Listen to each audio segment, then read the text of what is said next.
In the grand halls of Europe's royal tradition, the crown has always belonged to one. A single heir, a single destiny, a single future laid out with precision and sacrifice. But what happens when the ancient rule is rewritten? What happens when not one, but two young royals stand at the threshold of a shared destiny? Because just announced, a crown is no longer a solitary burden.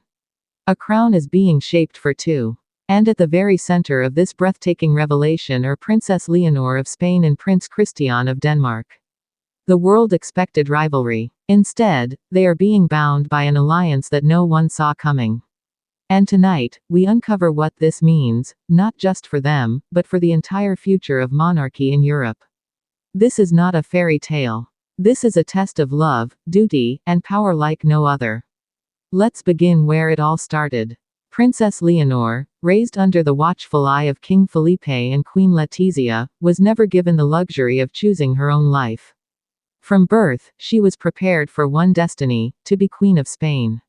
Every word, every step, every decision was measured, sculpting her into the perfect monarch in waiting. But behind palace walls, she carried the quiet hope of a normal life, love, friendship, laughter unbound by the heavy chains of a crown. And then there was Prince Christian of Denmark, heir to Queen Mary and Crown Prince Frederick. While his upbringing mirrored Leonor's in many ways, Denmark's royal household is known for its balance of tradition and modernity. Christian grew up with freedom woven into the royal fabric, still watched, still groomed, but given glimpses of what life could be beyond the throne. When their paths crossed at a European royal gathering, sparks did not just fly, they shook the corridors of power. The encounter between Leonor and Christian was supposed to be formal, polite, fleeting. Yet, according to insiders, their connection was instant and undeniable.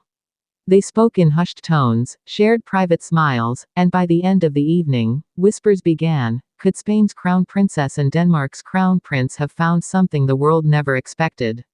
But here is where the story takes a shocking turn. For centuries, royal unions were political arrangements. Love came second, if it came at all. But Leonor and Christian's bond wasn't orchestrated by advisors or strategists. It grew naturally, stubbornly, quietly, until it was too powerful to ignore. Now, just announced, talks within both royal households have confirmed a monumental consideration, the possibility of shared rule. Not merely a marriage, but a crown for two. Pause for a moment. Imagine it. Two heirs, each bound to their own nation, suddenly stepping into a future together. What does that mean for Spain? For Denmark? For the unity, or division, of Europe itself? The first question is one of love.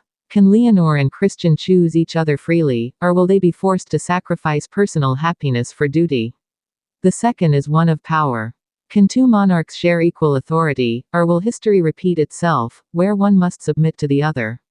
And the third is one of legacy.